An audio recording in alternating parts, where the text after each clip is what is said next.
Today on the Season 3 premiere of Tiny Voices, we're going to discuss how developers make games feel good to play. That and more today on Tiny Voices.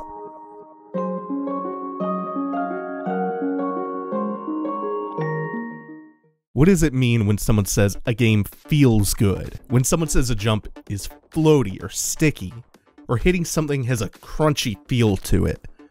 These phrases sound kind of nebulous, imprecise. They aren't referring to an actual haptic, tactile sensation necessarily, but something more ethereal. They're talking about a sense of satisfaction that a company is performing an action in a game, and that satisfaction is generated by a number of instances of subtle audiovisual feedback. Things like screen shake, slowdown, hit sparks, reelback animations, impactful sound effects, and a whole galaxy of visual and audible cues make up the satisfying sensation that a game feels good to play. Not just on a macro level, but just hitting the buttons from moment to moment.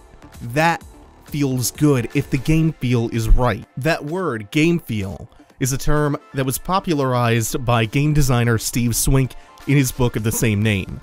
Others have coined the phrase juice to describe that intangible element, giving a little bit of extra oomph to their games.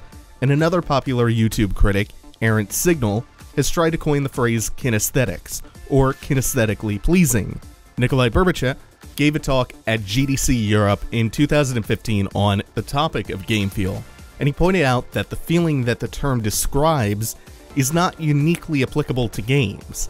He gave the example that texting on a smartphone provides feedback to the user, and this feedback features some hallmarks of what we know as game feel. For instance, the letters pop out as your fingers tap them. Your phone plays a subtle noise when you hit a letter, and the phone vibrates just slightly.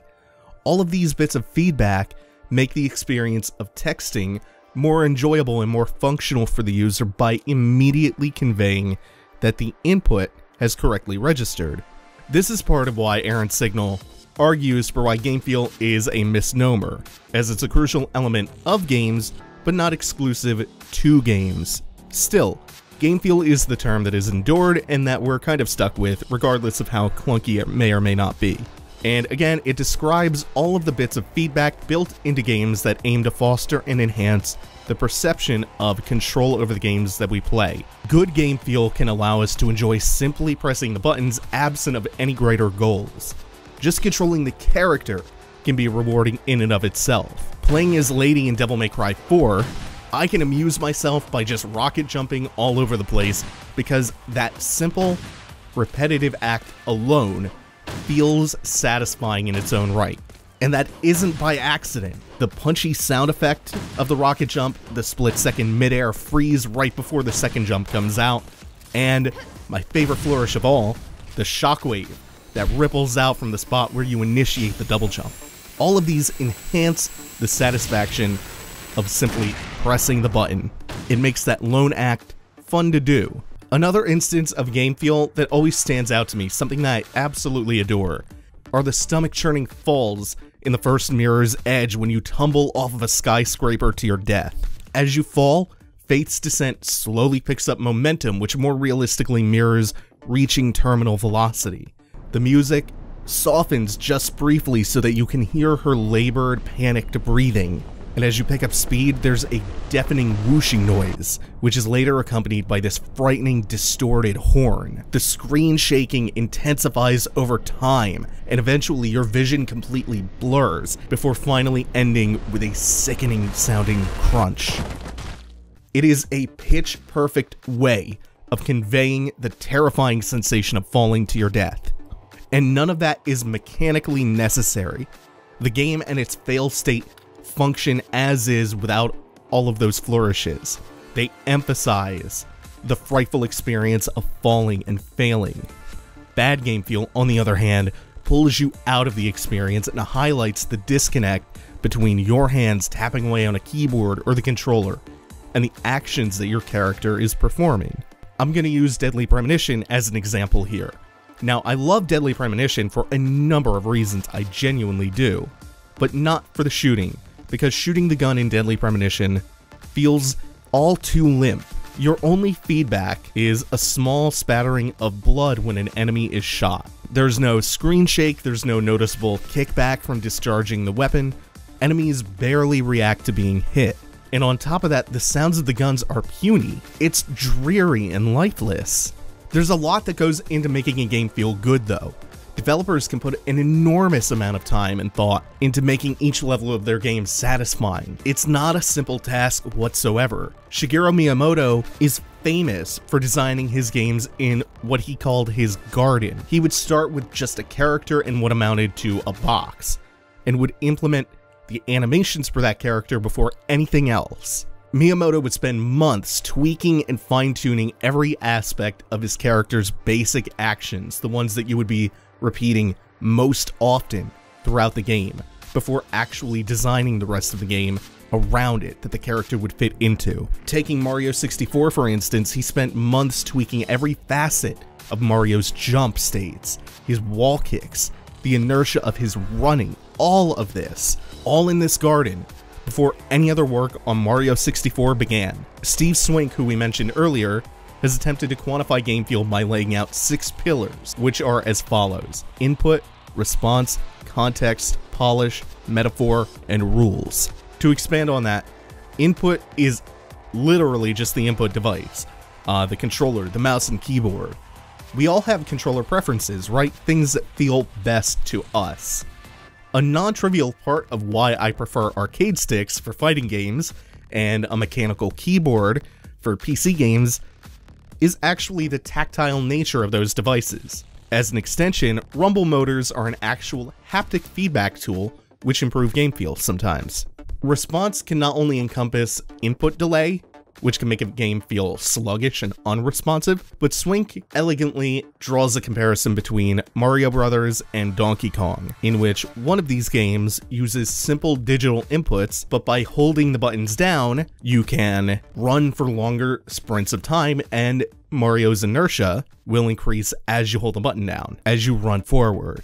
And the jump height is controllable in the same manner. Donkey Kong, the original, uses a more flexible control input, a joystick, but its responses to button presses are more rigid. Racing games, as another example, can be made or broken by their levels of response. Or to put it another way, the way they handle the physics of acceleration and deceleration and braking and inertia and other complex elements of handling.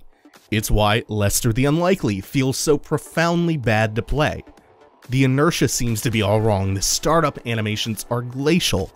There's a copious amount of input delay. No part of Lester the Unlikely is satisfying to play. Moving on to context. Context is, quote, how constraints give spatial meaning to motion. In other words, how the environment informs your mechanics or rule sets. For instance, in Lethal League, you have a simple square environment. The context this cubic arena lends to your mechanics is that you have surfaces to bounce the ball off of. You aren't just aiming in a line at your opponent, you're angling the shots up and down, maybe trying to bounce it around off the wall behind your opponent. Polish. Polish is a word that many people use without really understanding what it means. It might be a case that we know something that's polished when we see it, but we might not necessarily have the vocabulary to describe what it is about the thing that we're playing that is polished. So to put it simply, polish is the bells and whistles, the flourishes in animation, visual effects, and sound effects that aren't strictly necessary for a game to play, but add to the experience in an often understated way. My favorite example of the difference that polish can make comes from a Platinum Games blog post on the development of the original Bayonetta. This is what Bayonetta looks like in motion in all of its polished glory. And this is what Bayonetta looks like with so many of its added effects turned off. Doesn't that just look and sound kind of limp and lifeless by comparison? Polish played an enormous role in Bayonetta feeling like the game that we know and love. Some other examples of elements that add to polish include so-called cinematic camera movement, screen shake, sound effects, slow motion, hit stop, real animations, and hit sparks. Look at how much more rewarding a perfectly timed parry in Furi feels compared to a regular one. Look at how The camera pulls in, the particles engulf the center of the screen, and the motion slows dramatically, allowing you to bask in the glory of this difficult feat you just accomplished.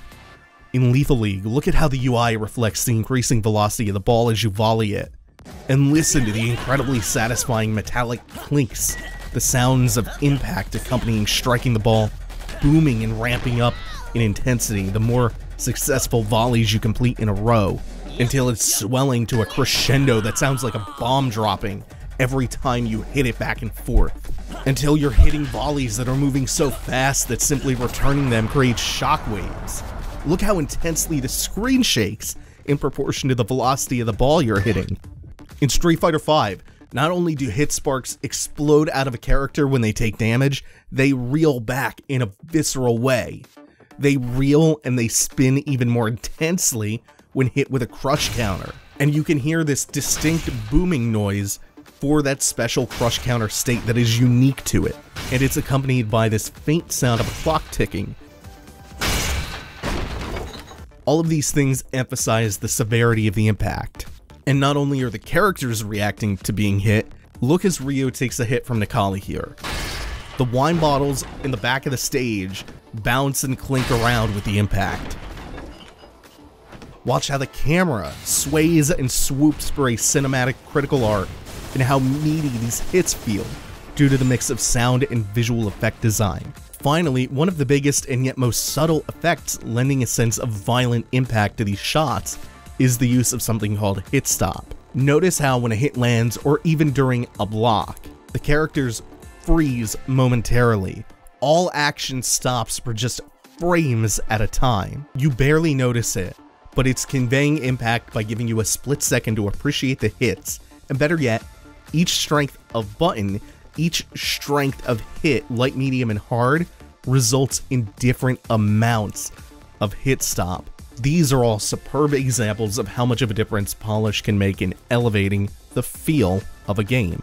Moving on to Swink's fifth pillar, metaphor, which might be better phrased as maybe schema or stereotype. It's our understanding of real-world analogs or stereotypes which inform our expectations of how things should handle or feel in-game. For instance, even if you've never fired a gun, you have a schema cobbled together from other media of how a gunshot is supposed to sound, how there's supposed to be recoil.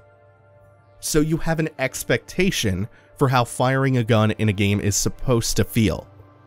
Alternatively, a sports car should handle a certain way. It should be sleek and smooth and maneuverable and fast, versus a tank, which is slow and lumbering. A sports car being slow and lumbering would be unacceptable, even though a tank having those same characteristics would be fine. And finally, we're on to rules.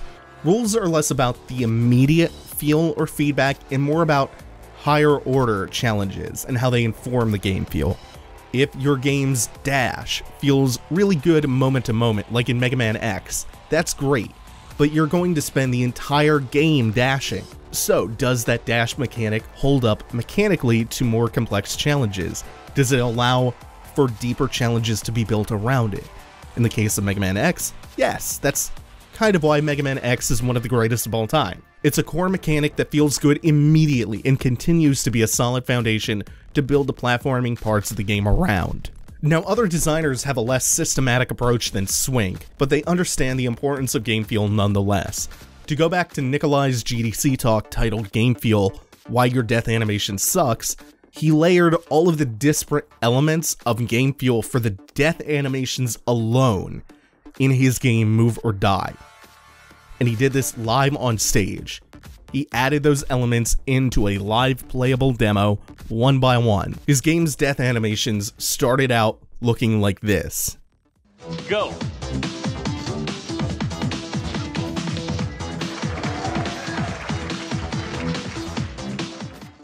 That's just terrible. You simply poof out of existence in an instant when you die. But by the end of the talk, they looked and sounded like this. Nice.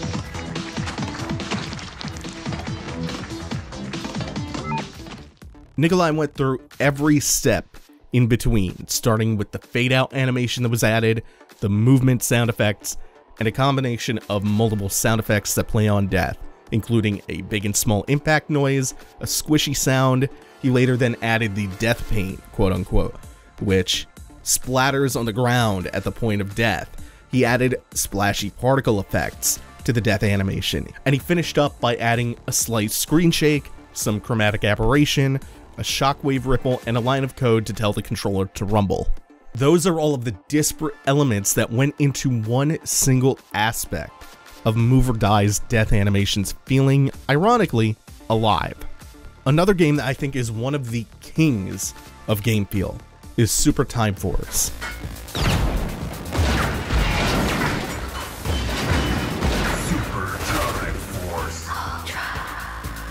See how even the menu feels like it's buzzing with life? The game itself is kinetic, and that is reflected in every detail.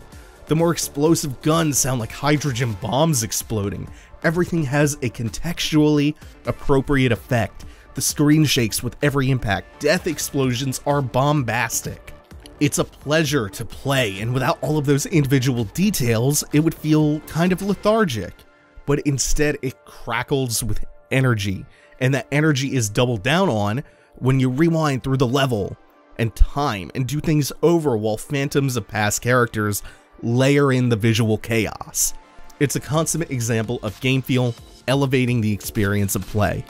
So whenever someone says, this game just doesn't feel very good, or when someone praises a game as feeling great, even if they don't understand what goes into making the game feel that way, you should at least now have some understanding of what exactly that means in a medium where there's very limited actual tactile feeling being elicited. Game feel is what makes the buttons that you're pressing and the characters that you're controlling with those button presses come to life.